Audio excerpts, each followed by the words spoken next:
जय हिंद प्यारे बच्चों, मैं हूं परवेज और आप देख रहे हैं यूट्यूब चैनल मैथ्स से बाय एमपीक्यू।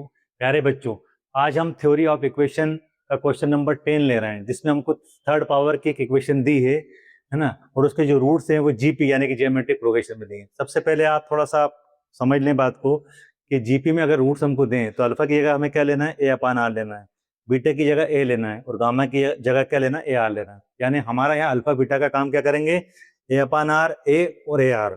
ठीक है। दूसरी बात, आपको एक बात और बता दें कि जो स्टैंडर्ड इक्वेशन हमारी होती है थर्ड पावर की, उसके जो हाईएस्ट पावर का कोएफिशिएंट 1 होता है, लेकिन यहाँ पर 1 नहीं है। सबसे पहले हम इस पूरी इक्वेशन को 3 से डिवाइड करके हाईएस्ट पावर का जो कोएफिशिएंट है उसको 1 कर देंगे। ठीक है। तो आप देखिएगा यहाँ पर हम यहाँ लिखेंगे गिवन, है ना। गिवन करके हमेशा की तरह हम इक्वेशंस को उतार लेते हैं। 3x की पावर 3 माइनस 26x² प्लस यहाँ जाएगा आपका 52x माइनस का 24 इक्वल में 0। अब हमने आपको बताया था कि हमको 3 से क्यों डिवाइड करना है, तो हम क्या करेंगे, हम या लिखेंगे या और लिखेंगे, है ना। हम इस इक्वेशन को यहाँ पर डिवाइड कर देंगे। यहाँ देखिएगा आप थोड़ा सा, ये हो जाएगा x की पावर 3 माइनस 26/3 x² हो जाएगा ये, और ये हो जाएगा आपका 52/3 और 24 को जब हम 3 से डिवाइड करेंगे, 24 को 3 से डिवाइड करेंगे, यहाँ आएगा 8 और इक्वल में कितना आएगा, 0 हो जाएगा। अब हमारी जो इक्वेशन है, देखिए आप, ये जो इक्वेशन है, ये पूरी इक्वेशन हमारे स्टैंडर्ड इक्वेशन से मिल चुकी है। देखिए अब हम कंपेरिजन कर सकते हैं, हम आसानी से यहाँ पर P1 P2 P3 निकाल सकते हैं। ठीक है। तो हम क्या करेंगे, यहाँ पर हम लिख देंगे वेयर, है ना, जहाँ P1 कितना है, P1 है हमारा माइनस का 26/3, फिर P2 कितना होगा, P2 है हमारा 52/3 और P3 कितना है हमारा, P3 है माइनस का 8। अब बात आती है कि हमें जो रूट्स मानना है, हमें ए अपान आर, ए और ए आर लेना है। हम बोलेंगे कि ए अपान आर, ए और ए आर हमारे जो इक्वेशन है, जो दी गई इक्वेशन है, जो गिवन इक्वेशन है, उसके रूट्स है, क्योंकि वो जीपी में है ना। तो क्या होगा, यहाँ पर यहाँ लिखेंगे let a upon r comma a r the roots, है ना, आर द रूट्स, है ना, ऑफ द गिवन इक्वेशन, यहाँ पर पूरा सिस्टमेटिक लिखना पड़ता है, ऑफ द गिवन इक्वेशन, है ना, of the given equation in, किसमें दिए हैं, जीपी में, तो जीपी लिख देंगे अपन, है ना। अब हमें क्या करना है, हमेशा की तरह, now relation between roots and coefficient. Coefficient आपके ये लिखे हुए हैं, रूट्स आपके ए अपान आर, ए और ए आर है। तो हम क्या लिखेंगे, नाउ रिलेशन, हम ये लिखेंगे नाउ रिलेशन बिटवीन, है ना, पूरा सॉल्व करेंगे इसको अपन, रूट्स एंड कोएफिशिएंट। पहला रिलेशन ये है, दूसरा ये, तीसरा ये। रिलेशन आपके सामने यहाँ पर लिखे हैं, आप देख सकते हैं। हम बोलेंगे अल्फा बीटा गामा, लेकिन लिखाएगा क्या, 1 ए अपान आर, ए और ए आर। बोलेंगे अल्फा बीटा गामा समझाने के लिए, लेकिन पहला होगा ए अपान आर, दूसरा ए और तीसरा ए आर। तो क्या होगा, यहाँ पर आप देखना, पहला रिलेशन यहाँ पर लिखते हैं, हम बोलेंगे अल्फा, तो अल्फा का मतलब होगा ए अपान आर, फिर बोलेंगे बीटा, फिर बोलेंगे गामा। ठीक है। और इक्वल में आता है माइनस का P1, यानी कि हो जाएगा आपका 26/3। ये देखिए आप, माइनस माइनस प्लस हो गया। अब दूसरा रिलेशन जो है वो होता है alpha beta beta gamma gamma alpha.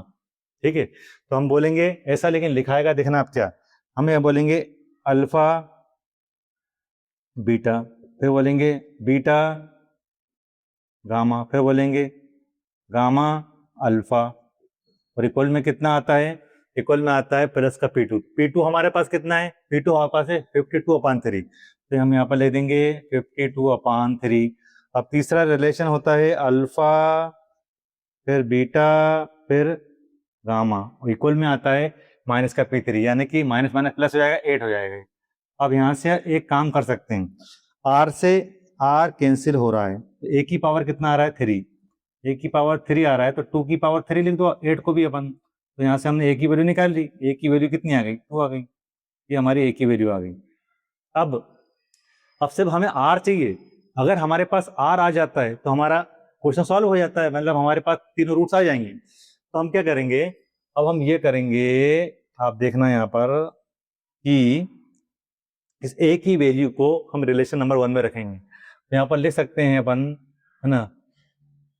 यहाँ पर लिख सकते हैं अपन पुटिंग द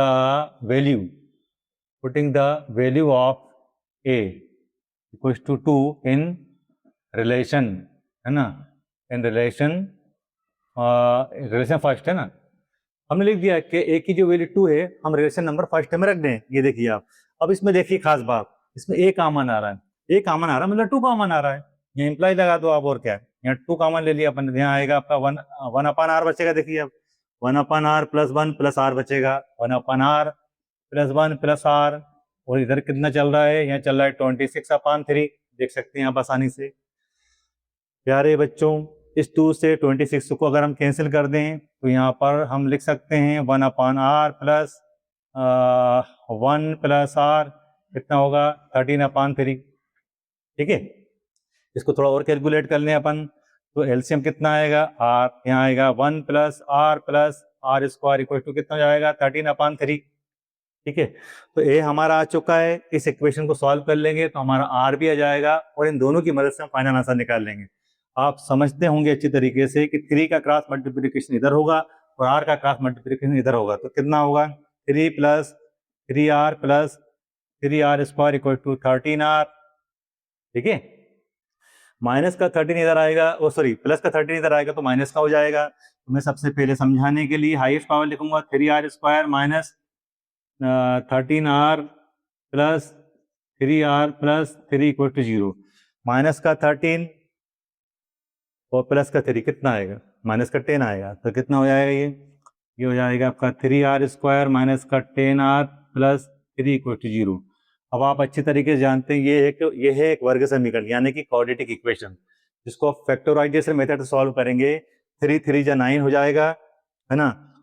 ऐसा फैक्टर चाहिए हमको जिससे 9 आ जाए और जोड़ने या घटाने पर माइनस का 10 आ जाए, तो वो एक ही फैक्टर है जो आप समझ रहे होंगे कि 3r स्क्वायर माइनस, यहाँ पर लिख देते हैं अपन माइनस का 1 और माइनस का 9, है ना, तो कितना होगा माइनस का 1 और माइनस का 9 प्लस 3।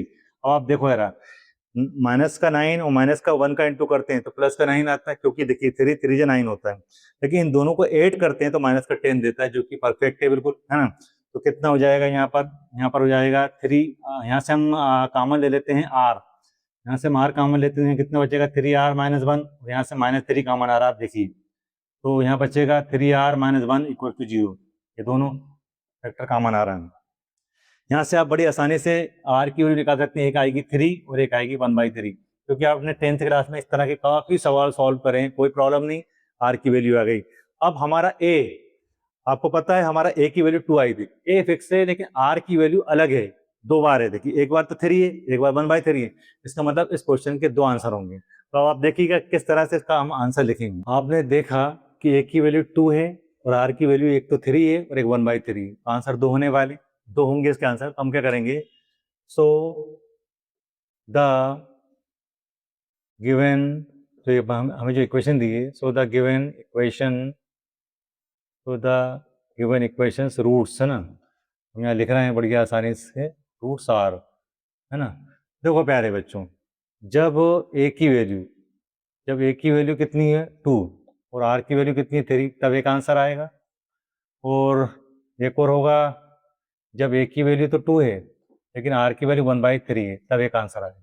और आंसर किससे आएगा, पहला रूट a/r है, दूसरा a है, तीसरा ar है, इसमें हमको वैल्यू रखना है। तो क्या हो जाएगा, पहला हमारा क्या है, फर्स्ट a/r, अरे a/r है तो इसमें a और r की वैल्यू रख दो, वो 3 हो गई। सेकेंड वाले में क्या है, सिर्फ दिखावा करना, a है, a तो फिक्स है 2 है, और जो थर्ड वाला है हमारा ar है, यानी कि कितना होगा 2 × 3 यानी कि 6 आएगा। ये हमारा एक आंसर हो गया, क्योंकि a और r का इंटू करना है अपन को, तो हो गया बढ़िया। अब इधर आ जाते हैं अपन, यहाँ फर्स्ट लेते हैं, तो a/r, अब आप देखिए ये है 2, तो इसके नीचे कितना आएगा 1/3, जब ये पलटेगा तो 2 और 3 का इंटू होगा, मतलब कितना हो जाएगा 6 हो जाएगा। अब सेकंड वाला क्या हो जाएगा, सेकंड वाला a है जो कि फिक्स है यानी कि 2 है, लेकिन थर्ड वाला जो रिलेशन है वो है a × r, अरे 2 × 1/3 करेंगे कितना आएगा 2/3 आएगा, क्योंकि हमारा जो थर्ड वाला जो है, मतलब थर्ड वाला जो है ar है, तो r की वैल्यू रख दी, तो ये हो गया 2/3। इस तरह से हमारा ये आंसर भी हो जाता है। तो ये क्वेश्चन सॉल्व हो गया है। उम्मीद है आपको हमारा ये वीडियो पसंद आया होगा। अगर आपको हमारा ये वीडियो अच्छा लगा हो तो प्लीज हमारे चैनल को लाइक करें, शेयर करें, सब्सक्राइब करें and thank you so much for watching this video.